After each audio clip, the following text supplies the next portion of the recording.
আসসালামু আলাইকুম রহমতুল্লাহ বারাকাতু। আপনারা যারা এখন এই ভিডিওটি দেখছেন তাদের অনেকেরই জীবনে হয়তো এখন অনেক কঠিন সময় চলছে। টাকার অভাব, ঋণের বোঝা আর দুশ্চিন্তা সব কিছু মিলে হয়তো জীবনটাও থমকে গেছে। মনে হচ্ছে যে কোনো কিছু পথই আপনি খোলা পাচ্ছেন না। কিন্তু বিশ্বাস রাখুন, আল্লাহর রহমত কিন্তু অনেক বড়। তিনি আমাদের কখনো কখনো একা ছেড়ে দেন না। আমরা অনেকে বিপদে পড়লে হতাশ হয়ে যাই, কিন্তু এটাই আল্লাহর সর্ব বড় একটি পরীক্ষা। তিনি দেখতে চান আমার বান্দা কি করে এই মুসিবতের সময়। বন্ধুরা, দেখুন, আল্লাহ আমাদেরকে কখনো কখনো পরীক্ষা করার জন্য অনেক বড় বড় অনেক কঠিন সময় আমাদের সামনে এনে ফেলে দেন। আর সেই সময় আমরা আল্লাহর উপর কতটা বিশ্বাস রাখি সেটা আল্লাহ পরীক্ষা করে ফেলেন। হতাশ হবেন না, আপনার সমস্যা আল্লাহর কাছে কিন্তু গোপন নয়। হতে পারে আপনি অনেক চেষ্টা করেও কোনো পথ খুঁজে পাচ্ছেন না, কিন্তু আল্লাহর কাছে আপনার অবস্থা গোপন নয়। তিনি সব জানেন এবং সব দেখেন। আমাদের হতাশ না হয়ে আল্লাহর কাছে সাহায্য চাইতে হবে, কারণ তিনি একমাত্র সত্তা, তিনি সব সমস্যার সমাধান দিতে পারেন। কোরআনে আল্লাহ তাআলা বলেন, লা তাকনাতু মির রাহমাতিল্লাহ, হে বান্দারা, তোমরা আমার রহমত থেকে নিরাশ হইও না।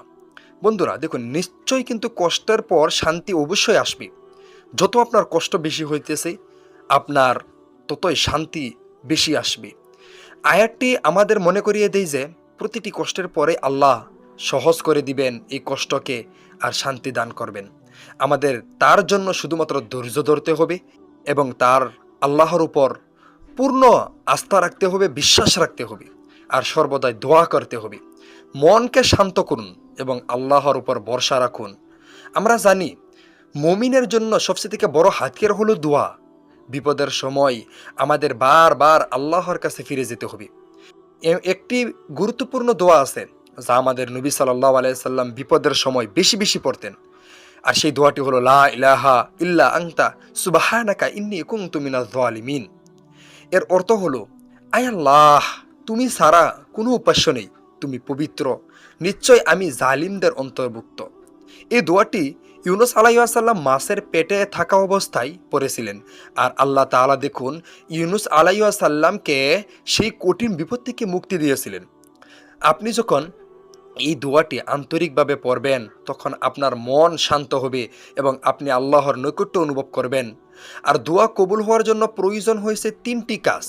তবে শুধু আপনি যদি সব সময় দোয়া করেন, এটা হবে না। দোয়া কবুল করার জন্য আপনাকে তিনটি গুরুত্বপূর্ণ কাজ করতে হবে। এক নম্বর, আপনাকে দৃঢ় বিশ্বাস রাখতে হবে আল্লাহর উপর। আপনাকে শতভাগ বিশ্বাস রাখতে হবে যে তিনিই আপনাকে এই বিপদ থেকে মুক্তি দেবেন।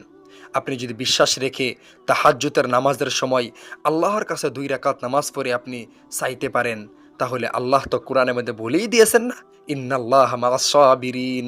আমি নেককার, আমি যারা নাকি সবুর করে আমার উপরে, যারা নাকি নেক হয়, যারা নাকি আমার উপরে বিশ্বাস রাখে, তাদের সাথে আমি সর্বদাই আছি।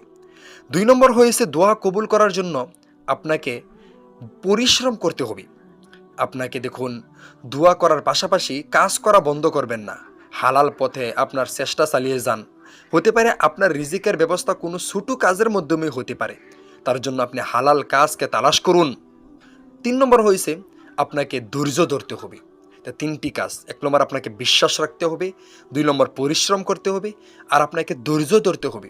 ফলাফল কিন্তু সঙ্গে সঙ্গে আসে না, আসতে পারে। ধৈর্য ধরুন এবং আল্লাহর সিদ্ধান্ত মেনে নিন। আল্লাহ আপনার জন্য যা ভালো তাই করবেন। পরিশেষে কিছু আপনাকে কয়েকটি কথা আপনাকে মনে রাখতে হবে। আল্লাহর রহমত পেতে হলে আল্লাহর আনুগত্য করতে হবে, নামাজ পড়তে হবে এবং হালাল পথে চলতে হবে। আপনি এই ভিডিওটিকে কোনো জাদু বা দেখানো এরকম কোনো আপনার মিউজিক দেখানোর জন্য আমি এই ভিডিওটি বানিয়েছি না। আর এটাকে আপনি কোনো জাদু বা মিউজিক বলে আপনি ভেবে নেবেন না, বরং আপনাকে ইসলামী শিক্ষার সঠিক পথ ফিরে আসার জন্য একটি নির্দেশনা দেওয়ার জন্য, আল্লাহ আমাদের সবার কষ্ট দূর করে দিন এবং আমাদের রিজিকের ব্যবস্থা করে দিন, এরকম একটি আপনাকে ধারণা দেওয়ার জন্য এই ভিডিওটি বানিয়েছি। সবাই কমেন্ট বক্সের মধ্যে আপনারা বলে যাবেন যে বর্তমান আপনি কোন পরিস্থিতির মধ্যে আছেন, আপনি কি করতেছেন বর্তমান। আল্লাহ তাআলা আমাদের সবাইকে সঠিক পথ বেছে নেওয়ার জন্য তৌফিক দান করুক। আমরা সবাই আল্লাহর কাছে দোয়া করি। আর সবাই মনে রাখবেন, আমরা সবাই যখন আল্লাহর উপরে দৃঢ় বিশ্বাস রাখবো, আল্লাহ দেখবেন কিছুদিনের মধ্যে আপনাকে আমাকে অনেক বড় একটি তোহফা দিবেন। তাই আমরা সবাই বেশি বেশি করে আল্লাহর কাছে দোয়া করি নামাজের পর। আর সর্বদাই আমরা লা ইলাহা ইল্লা আনতা সুবহানাকা ইন্নী কুনতু মিনাজ জালিমিন এই দোয়াটি বেশি বেশি করে পড়ি। আমরা সবাই পড়বো ইনশাআল্লাহ। সবাই কমেন্ট বক্সের মধ্যে ইনশাআল্লাহ বলুন। আল্লাহ আমাদেরকে আমল করবার জন্য তৌফিক